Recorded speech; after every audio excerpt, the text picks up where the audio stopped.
Olá pessoal, mais uma vez nosso estudo bíblico. Vamos estudar Carta aos Gálatas, capítulo 2, do verso 11 até o verso 21. Esse trecho se divide em duas partes, do verso 11 ao verso 14, o conflito com Pedro, entre Paulo e Pedro. E do verso 15 ao 21, a apresentação de Paulo do evangelho que ele prega. Pois bem, para dar uma recapitulada, já vimos Paulo com 3 argumentos diante dos Gálatas para justificar o evangelho que ele prega. O primeiro argumento é que ele, Paulo, recebeu esse evangelho que ele prega diretamente do Senhor Jesus Cristo ressuscitado por Apocalipse, ou seja, por revelação. O segundo argumento, ainda no capítulo 1, ele apresenta a mudança radical que ele sofreu de perseguidor da igreja para perseguido na igreja. E essa mudança radical, a qual não lhe trouxe nenhuma vantagem, pelo contrário, diante dos homens, total desvantagem. Então ele argumenta que essa mudança radical para ter desvantagens diante dos homens só pode ser por uma vocação, por um chamamento divino. Com isso ele justifica que o evangelho que ele prega por revelação de Jesus não é uma invenção da sua cabeça, mas é algo verdadeiramente vindo de Deus. O terceiro argumento que ele utiliza já no capítulo 2 é para dizer que o evangelho que ele prega é semelhante ao evangelho pregado pelos apóstolos e pela igreja de Jerusalém, a qual, na figura de Pedro, Tiago, irmão do Senhor, e João, o receberam numa visita que ele fez e, apertando a sua mão, ou dando a ele a direita de comunhão, a destra, confirmaram que o evangelho que ele pregava estava idêntico àquele revelado por Jesus Cristo no seu ministério terreno aos apóstolos que o seguiam no seu ministério terreno. E, não tendo nada que acrescentar, o despediram para os gentios, enquanto que Pedro se dedicava à evangelização dos judeus. Bem, esses 3 argumentos são apresentados, 2 no capítulo 1, o terceiro no capítulo 2, e agora no capítulo 2, verso 11 ao 14, ele apresenta um conflito que acontece, provavelmente posterior a esse concílio de Jerusalém que ele cita, essa visita a Jerusalém, que já vimos no vídeo anterior, que podemos considerar uma terceira visita de Paulo a Jerusalém após o seu encontro com Jesus no caminho para Damasco. Então ele cita que agora houve um conflito entre ele e Pedro em Antioquia. É importante observar que Antioquia, segundo o livro dos Atos, é uma comunidade cristã que surge a partir da perseguição sofrida pelos helenistas de Jerusalém, principalmente após a morte de Estevão, o líder dos helenistas cristãos de Jerusalém. Esses helenistas, esses judeus de prática grega, saem pelas cidades, fugindo, e chegam até Antioquia. No entanto, segundo Atos capítulo 11, ao chegarem em Antioquia, capítulo 11, versos 19 e 20, ao chegarem em Antioquia, eles continuam pregando o evangelho apenas para os judeus. Mas, segundo Atos 11, 19, alguns que eram de Chipre e de Cirene, verso 20 de Atos 11, alguns deles, porém, que eram de Chipre e de Cirene, e que foram até Antioquia, falavam também aos gregos, anunciando-lhes o evangelho do Senhor Jesus. Então nós temos aqui a igreja de Antioquia, que é formada por judeus helenistas que saem fugidos de Jerusalém, mas continuam pregando apenas para os judeus. Vêm alguns missionários de Chipre e de Cirene, E estes, ao chegarem a Antioquia, começam a anunciar o evangelho aos gregos. E aí a igreja de Antioquia cresce em direção ao mundo gentio, com gregos e romanos, ou seja, não judeus, presentes nela. Vendo a igreja de Jerusalém, que a igreja de Antioquia crescia, e principalmente o número de gentios era crescente, então eles enviam Barnabé para administrar essa situação e a igreja de Antioquia. Chegando lá, Barnabé, vendo o crescimento e a abertura entre os gentios, vai buscar Paulo e com Paulo desenvolve ali esse trabalho na igreja de Antioquia. Então a gente percebe a partir de Atos que a igreja de Antioquia ela tem um perfil com judeus e gentios, uma igreja livre, aberta, em que judeus e gentios se relacionam a partir da fé em Jesus Cristo. Paulo já nos disse em Gálatas, citando provavelmente o concílio de Atos 15, que alguns do grupo dos fariseus vêm a Antioquia e começam a perturbar os gentios, dizendo que eles precisariam se circuncidar para serem salvos. E isso gera então uma comitiva de Antioquia, na qual Paulo e Barnabé estão presentes, que Paulo já mencionou nos textos anteriores ao nosso estudo de hoje. E que, ao chegarem em Jerusalém, com Tiago, irmão do Senhor, e Pedro e os demais irmãos de Jerusalém, decidem manter os gentios na igreja sem a necessidade da circuncisão e estabelecendo que Pedro se tornaria um apóstolo ou se mantinha como apóstolo aos judeus e Paulo, então, aos gentios. Então, essa combinação parece que estaria tudo resolvido. No entanto, quando Paulo nos fala em Gálatas 2:11, ele mostra-nos que não ficou resolvido, ou seja, o acordo foi quebrado. Primeiro porque Pedro vai a Antioquia, ou seja, segundo Atos 15, Pedro se dirigiria como apóstolo aos judeus, aos circuncidados, e Paulo aos não-judeus. Mas a gente percebe que Pedro não cumpre provavelmente esse acordo e vai para Antioquia, que é uma igreja que, apesar de ter judeus, tem bastante gentios. Com a carta de Paulo aos Coríntios, a gente pode deduzir que ele também vai a Corinto, né? Porque havia em Corinto o partido de Pedro, de Cefas, então é muito provável que ele tenha ali também ido e exercido certa influência. Bem, então esse é o contexto da igreja de Antioquia e que a gente precisa considerar o porquê que Paulo levanta essa questão, esse debate, para tratar do assunto aos Gálatas. É muito provável que os judaizantes que se infiltraram nas igrejas da Galácia utilizam como testemunho, como fundamento, Pedro como apóstolo, o evangelho de Pedro, e confronta ali com o evangelho da liberdade que Paulo pregou a eles.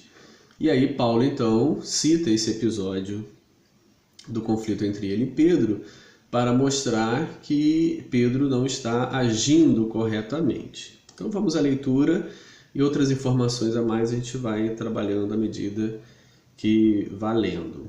Verso 11, ele então traz esse episódio. Quando, porém, Cefas, Pedro, veio a Antioquia, resisti-lhe face a face, porque se tornara repreensível. Bem, Paulo apresenta aos Gálatas um conflito entre ele e Pedro. E nesse conflito, ele resiste a Pedro. Pedro está numa postura, segundo Paulo, repreensível. Ele está fora da mensagem verdadeira do Evangelho. Com isso, Paulo mostra aos Gálatas que seja Pedro que vá à Galácia ou qualquer outro enviado por ele ou em nome dele, mesmo que não seja, mas que tome o nome dele como referência, também está sujeito a essa repreensão se lá na Galácia apresentam o Evangelho da forma como Pedro apresentou aqui em Antioquia. Então, ao repreender Pedro, Paulo diz aos Gálatas que todo aquele que, à semelhança de Pedro e seguindo essa postura de Pedro, confronta com o Evangelho da Verdade, será repreendido por ele ou por qualquer outro que esteja dentro dos padrões do Evangelho da liberdade que ele prega. Então, a citação desse episódio aos Gálatas tem uma relação com o que está acontecendo na Galácia. E tem uma relação com as circunstâncias, né, de divisão entre os judeus e gentios, da imposição aos gentios para que se circuncidem e sigam as normas judaicas, e também deve ter uma relação com o nome de Pedro ou a referência de Pedro por esses judaizantes que estão indo, né, lá naquele momento à Galácia. Verso 12. Com efeito, antes de chegarem alguns da parte de Tiago, comia com os gentios. Quando, porém, chegaram, afastou-se e por fim veio apartar-se, temendo os da circuncisão. Bem, então, Paulo apresenta aos Gálatas a postura de Pedro. Como Pedro, num primeiro momento, reconhece os gentios como pertencentes ao povo de Deus, sem circuncisão, sem ritos de purificação judaico. Mas que a mudança de atitude, a mudança de opinião, a mudança de procedimento foi gerada quando chegaram alguns da parte de Tiago. Tiago, o irmão do Senhor, líder da igreja de Jerusalém. Então, essa chegada desses que vêm a partir de Tiago, ou em nome de Tiago, ou enviados por Tiago, ou apenas do grupo da liderança, compondo a liderança de Tiago, Pedro então afastou-se dos gentios e não mais tinha comunhão de mesa com os gentios. Essa comunhão de mesa, esse afastamento, ele é um afastamento genérico. Não significaria apenas uma restrição na hora da refeição, de não tomar a refeição diária e cotidiana com os gentios, mas é um afastamento mais abrangente, é um afastamento que envolve a liturgia, a comunidade cristã no seu dia a dia, no seu desenvolvimento espiritual, nas suas atividades de culto e de espiritualidade.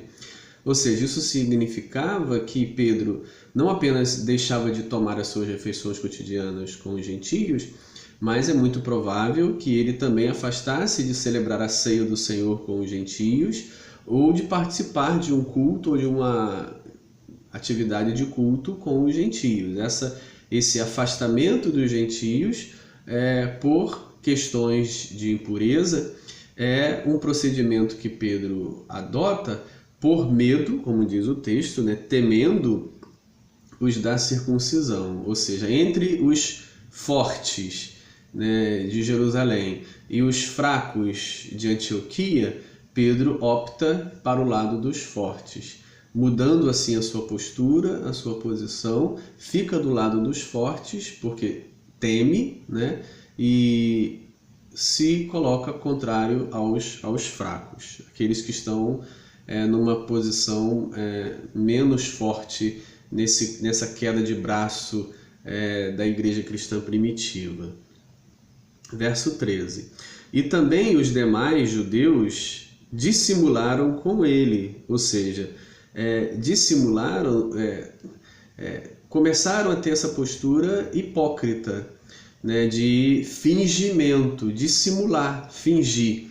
Então o comportamento de Pedro influenciou os judeus cristãos de Antioquia. O comportamento dele levou os judeus cristãos de Antioquia a seguirem o exemplo dele. Ou seja, então, até Pedro chegar, os judeus cristãos de Antioquia tinham comunhão de mesa, de espiritualidade, de cristã com os gentios convertidos a Cristo. A chegada de Pedro, a situação se manteve, Mas com a chegada dos da parte de Tiago, Pedro mudou. Os judeus de Antioquia tomaram o caminho do fingimento, da dissimulação, da hipocrisia de Pedro. E aí a gente pode observar num parêntese aplicativo como que o líder influencia. Né? O líder influencia positivamente, mas também influencia negativamente. Quando um homem de liderança como Pedro assume uma postura dissimulada, hipócrita, fingida, ele é seguido por alguns. Então isso é algo para a gente pensar bem, que a responsabilidade que temos na Igreja de Jesus, porque como líderes podemos estar influenciando para o bem e para o mal. Aqui temos uma influência negativa. Os judeus cristãos de Antioquia passam a se tornar hipócritas, dissimulados, seguindo o exemplo do apóstolo, do líder, do grande líder, Pedro. E aí ele diz, não apenas os judeus, ao ponto de o próprio Barnabé ter se deixado levar pela dissimulação deles, ou seja, o próprio Barnabé começou a dissimular, a fingir, a palavra grega significaria tomar uma postura de hipocrisia, ou seja, começou a agir hipocritamente também. Então veja que situação causou esse comportamento de Pedro na igreja de Antioquia. Não apenas os judeus cristãos, mas a própria liderança da igreja de Antioquia, personificada aqui na pessoa de Barnabé, também começa a afastar-se dos gentios cristãos e ter uma atitude que Paulo nomeia como hipócrita, dissimulada. E aí a gente imagina então quem ficou do lado de Paulo.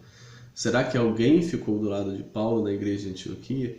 Se os judeus cristãos ficaram do lado de Pedro, seguiram Pedro, e o próprio Barnabé, uma liderança forte em Antioquia, seguiu a Pedro também, quem ficou do lado de Paulo? Então é muito provável que a gente observe aqui, e por esse silêncio, por esse silêncio da reação de Pedro, Paulo não apresenta como que as coisas terminaram, como que Pedro reagiu com a repreensão dele. Então esse silêncio de como as coisas se deram, concluíram-se, é muito provável que Paulo perde ali a influência na igreja de Antioquia e é muito provável que ele é obrigado, eles mesmos também cortam esse relacionamento de Paulo como enviado, como missionário, como apóstolo de Antioquia.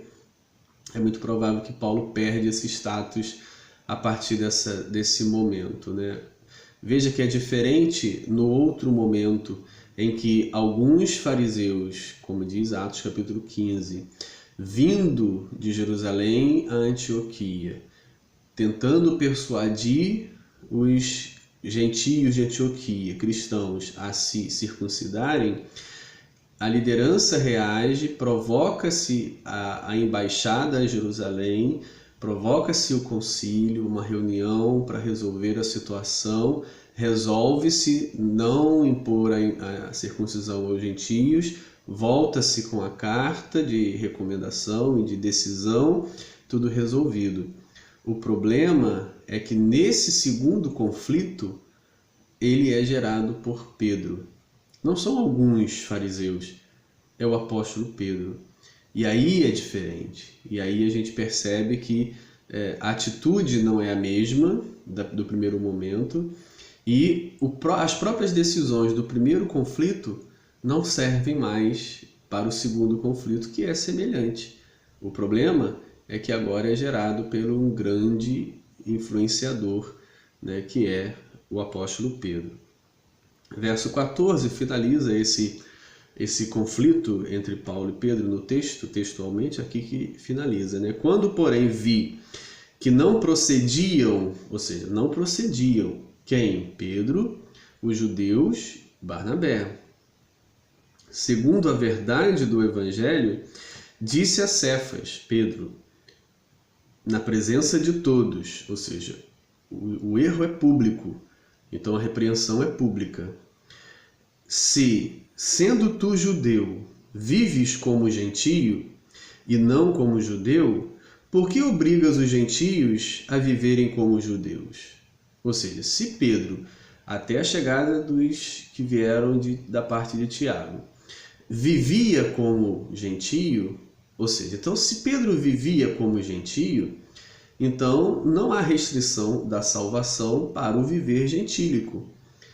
Se ele vivia como gentio, então não há problema em viver-se como gentio. Então Paulo, diante dessa postura dele, repreende publicamente com essa pergunta: se sendo tu judeu vives como gentio e não como judeu, por que obrigas, constrange? É o mesmo verbo utilizado lá no capítulo 5 para descrever que esses judaizantes que chegam à Galácia estão obrigando, constrangendo os gálatas a se circuncidarem. É a mesma ação que Pedro fez, os inimigos de Paulo na Galácia também estão fazendo. Por que obrigas os gentios a viverem como judeu? Bem, a pergunta foi feita diretamente a Pedro publicamente. Qual é a resposta? Percebe que há um silêncio? Paulo não traz o rebate. Ele não apresenta como Pedro reagiu. E isso não é porque Pedro ficou sem palavras, ficou vencido no argumento. É porque provavelmente a resposta que foi dada para Paulo era uma resposta que lhe custou o status e a comunhão na igreja de Antioquia. Por isso o silêncio, porque esse silêncio não está presente em outros momentos. Ele dá a resposta e a conclusão, o desfecho acontece, por exemplo, no capítulo 1, no capítulo 2, na primeira parte, ele apresenta o desfecho. Aqui ele não apresenta o desfecho porque provavelmente ele foi derrotado. O desfecho é negativo para Paulo, então ele omite esse silêncio, fala bastante sobre como as coisas terminaram. Verso 15 até o 21, temos então a segunda parte do texto, em que Paulo apresenta o evangelho que prega, o evangelho da liberdade. Por que ele prega o evangelho desta maneira? Por que o evangelho é assim? É claro que ele não cita, mas a gente pode lembrar, porque encaixa bastante com as palavras de Jesus: não se põe vinho novo em odre velho, porque ao botar o vinho novo em odre velho, rebenta-se o odre. Põe-se vinho novo em odres novos. É claro que lá em Marcos ele está fazendo uma referência à mensagem, aos ensinos do Evangelho de Jesus em oposição à lei de Moisés. E é o que Paulo vai argumentar nesses termos a partir do verso 15. Nós, ou seja, há uma mudança aqui do tu, no verso 14, sendo tu, Pedro, judeu. E agora o verso 15, nós, judeus, por natureza, por maneira de ser, pela physis, que é a palavra grega, pela forma de ser, pela forma de viver. Nós, judeus, por natureza, pela forma como nos comportamos, e não pecadores dentre os gentios, sabendo, contudo, que o homem não é justificado por obras da lei, e sim mediante a fidelidade, a fé em Cristo Jesus. Também nós temos crido em Cristo Jesus, para que fôssemos justificados pela fé em Cristo e não por obras da lei, pois por obras da lei ninguém será justificado. Bem, então Paulo agora apresenta as razões da fé em Jesus Cristo. Nós, judeus, ele diz, por natureza, pelo comportamento, não somos pecadores como os gentios, não nos comportamos sem a lei como os gentios se comportam. Então, se a justificação é pelas obras da lei, é pela obediência, por esse comportamento, por essa natureza de comportamento que temos, então, para que Jesus? Não precisaríamos da fé em Jesus. Se a própria se as próprias obras da lei, se a própria natureza judaica nossa, ele diz, é suficiente para nos salvar, por que crer em Jesus? Então ele diz, pois se nós, com esta natureza, não sendo pecadores como os gentios, cremos em Cristo para a justificação, então é porque a crença em Cristo, a fé em Cristo é necessária para a justificação. Porque se nós que já somos por natureza judeus sem ser pecadores como os gentios, já somos justificados, então para que a fé em Jesus? É por aí que Paulo vai desenvolver o seu argumento para mostrar que a fé em Jesus substitui as obras da lei mosaica.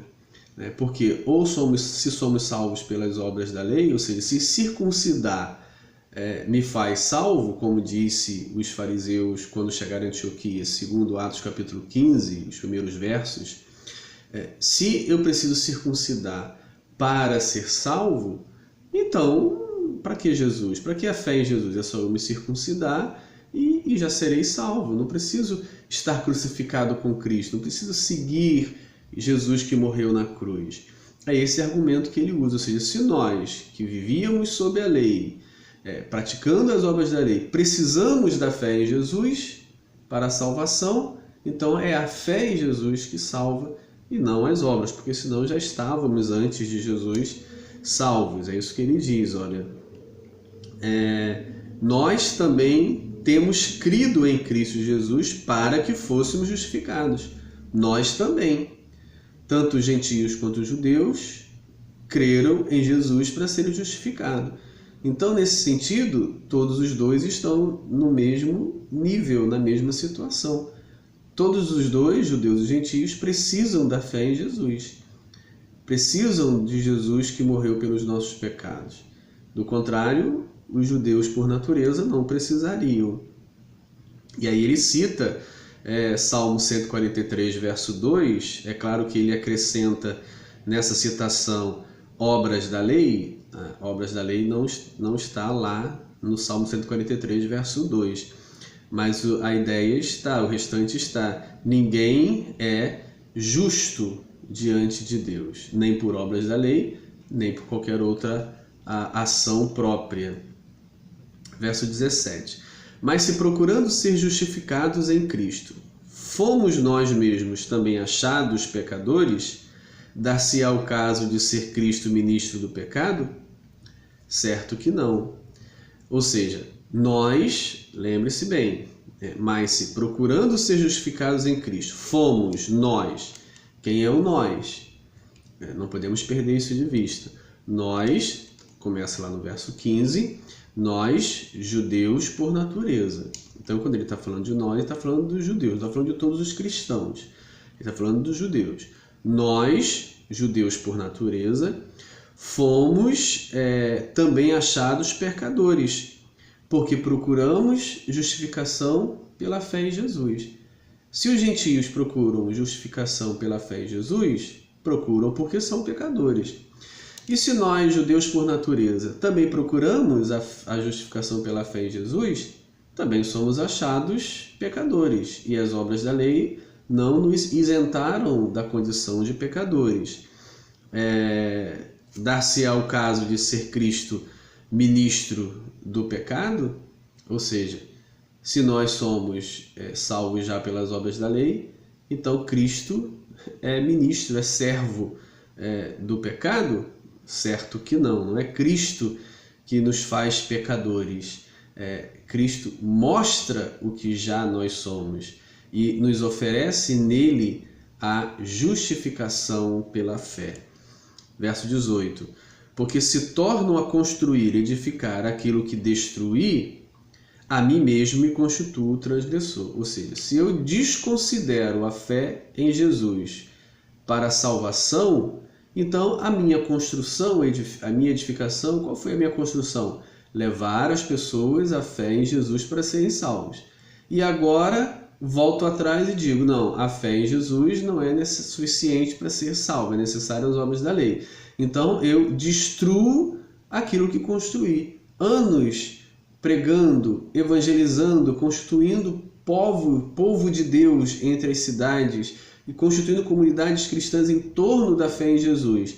E agora não é mais isso somente? Então tudo aquilo que construí está destruído, tudo aquilo que pregamos foi por água abaixo, né? Isso que ele está dizendo. Verso 19: porque eu, mediante a própria lei, morri para a lei, a fim de viver para Deus. Estou crucificado com Cristo. Bem, agora ele apresenta como se deu essa libertação da lei. Segundo ele mesmo diz na carta aos Romanos, capítulo 7, versos 1 e 4, também o capítulo 6, verso 3 da carta aos Romanos, onde ele fala dessa morte simbolizada a partir do batismo. Como ele se libertou da lei? Morrendo. A lei tem poder enquanto vive. Se eu morro, a lei perde o poder sobre mim. Só que esta morte é uma morte com um poder libertador da lei absurda. Por quê? Porque, segundo a própria lei, o crucificado, o morto em madeiro, é amaldiçoado. Então, a morte com Cristo me torna amaldiçoado pela lei. A morte em Cristo, com Cristo, como Cristo, a semelhança de Cristo, me torna fora da lei. Bem, então, se eu estou fora da lei, afastado da lei, amaldiçoado pela lei, só me resta um outro caminho, uma outra possibilidade de salvação, que é a única, segundo o Evangelho, que é a fé em Jesus Cristo. Então essa libertação da lei se dá pela morte. Quando eu morro em Cristo, eu me liberto da lei. Quando eu morro à semelhança de Cristo, e esta morte à semelhança de Cristo é tipificada no batismo, como ele diz em Romanos 6,3, então eu nasço para uma nova vida. E essa nova vida é gerada pela fé em Jesus. Então, é importante estabelecermos aqui o paradigma, né? A referência. A lei tem poder sobre o homem enquanto ele vive. A partir do momento que ele morre, a lei não tem mais poder sobre ele. Bem, se morremos em Cristo no batismo, estamos livres da lei. A lei não tem mais poder sobre nós. Então, por isso ele diz, porque eu, mediante a própria lei, morri para a lei, a fim de viver para Deus. Estou crucificado com Cristo. Assim como Cristo morreu, amaldiçoado pela lei, ressuscitou e vive para Deus. Assim, aqueles que, à semelhança de Cristo, estão crucificados, ressuscitados estão para Deus. Verso 20. Logo, já não sou eu quem vive, mas Cristo vive em mim. Ou seja, ou eu vivo ou Cristo vive em mim. Se eu vivo, então a lei tem poder sobre mim. Mas se Cristo vive em mim, a lei não tem poder sobre mim, porque pela lei eu estou amaldiçoado, pois morri crucificado com Cristo. Esse é o raciocínio que ele levanta. Então aquele que vive para si está debaixo da lei. Aquele que vive para Cristo, ou Cristo vive nele, esse está livre da lei. E esse viver que agora tenho na carne, essa vida que agora tenho, vivo pela fé no Filho de Deus. Pela fé no Filho de Deus, ou seja, a semelhança do Filho de Deus. Fé no Filho de Deus não é simplesmente uma fé estática, de olhar e acreditar, mas é uma fé atuante, é uma fé andante, é uma fé progressiva, é uma fé de vivência. Fé em Cristo significa viver a semelhança de Cristo, viver a vida de Cristo, e não crer em Cristo no sentido estático, paralisado. Olhar para a parede, ver Jesus e crer nele. Não é essa a ideia. A ideia é de caminhada, né? Fé na vida do Filho de Deus. E esta fé na vida do Filho de Deus me faz seguir o Filho de Deus, imitar o Filho de Deus, ser semelhante, viver nele e ele viver a sua vida em mim. Como ele diz, que me amou e a si mesmo se entregou por mim. Bem, então, mais aí a citação do credo cristão primitivo. Cristo se entregou por nós. Cristo morreu por nós.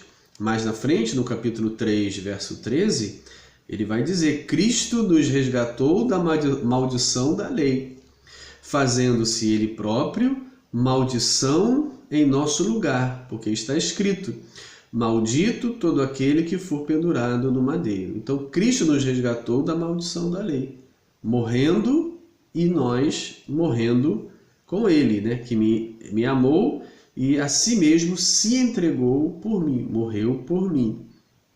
Verso 21, concluindo o evangelho que prega: não anulo a graça de Deus, pois se a justiça é mediante a lei, segue-se que morreu Cristo em vão. Então é um cheque mate que Paulo coloca diante dos Gálatas. Não dá para conciliar a justificação pelas obras da lei com a justificação pela fé em Jesus. Porque se pelas obras da lei sou justificado, é desnecessário Jesus ter vindo e morrido por mim. Porque pela lei já presente antes de Jesus vir e pela prática das suas obras, eu já alcançaria a justificação. Agora, se estas obras da lei não eram suficientes para me justificar, daí a necessidade de Cristo vir. E aí não é vão a sua vinda, porque ele vai realizar aquilo que as obras da lei, na prática dessas obras da lei, não conseguia alcançar. Então, para os Gálatas, ele coloca agora e vai colocar mais adiante: ou você se submete a se justificar ou tentar se justificar pelas obras da lei, ou pela fé em Jesus. As duas coisas são incompatíveis, porque uma exclui a outra. A morte de Jesus exclui as obras da lei. E a tentativa de justificar-se das obras da lei exclui a morte de Jesus, torna-a desnecessária. Então, o que ele diz? Anular a graça de Deus manifestada na morte do seu Filho que se entregou por nós seria buscar a justiça mediante as obras da lei, mediante a lei. E nesse caso, sendo assim, Cristo morreu em vão. Mais na frente ele vai dizer aos Gálatas que eles estariam voltando atrás, negando a Cristo, se deixarem circuncidar. Porque não é apenas deixar circuncidar, é o ato que isso significaria diante dos judaizantes que chegam na Galácia e dizem e impõem sobre eles. Ou seja, deixar circuncidar no caso dos Gálatas significaria negar a justificação pela fé em Jesus e tomar a justificação pelas obras da lei. Bem, então, nos versos 15 a 21, Paulo apresenta o evangelho que prega e por que é assim. Por que não é pelas obras da lei e sim pela fé em Jesus, e por que não pode as duas coisas andarem juntas. Logo, a atitude de Pedro nega esse evangelho e nega a eficácia da morte de Cristo. A posição de Pedro, a postura de Pedro em Antioquia desconstrói a cruz de Cristo e a sua morte expiatória. Daí a grande necessidade de confronto entre Paulo e Pedro. Bem, os versos, o capítulo 1, do verso 11 até o capítulo 2, verso 21, que é um bloco só, que fechamos agora esse bloco, visa afirmar, segundo Mazzarolo, visa afirmar que Paulo e sua pregação são, primeiro, capítulo 1, verso 18, independente de Pedro. A mensagem de Paulo, a pregação de Paulo, o ministério de Paulo é independente do de Pedro. Isso ele mostrou no capítulo 1, verso 18. No capítulo 2, verso 7 ao 9, ele mostra que é igual a Pedro, que o seu apostolado é igual ao de Pedro. O mesmo que chamou Pedro, o chamou. O mesmo que deu a Pedro o poder e a eficácia, o dom para pregar, também deu a Paulo. Então, no capítulo 2, versos 7 a 8, ele mostra que o seu apostolado é semelhante ao apostolado de Pedro. E no capítulo 2, verso 11 ao 14, ele mostra que, se necessário, ele contraria Pedro. Então, nós já aprendemos, Paulo é independente de Pedro, o ministério de Paulo é igual ao de Pedro, e, se necessário, Paulo contraria Pedro. Resiste a Pedro, repreende a Pedro, como ele disse aqui, como ele mostrou entre os versos 11 e o verso 14. Um abraço.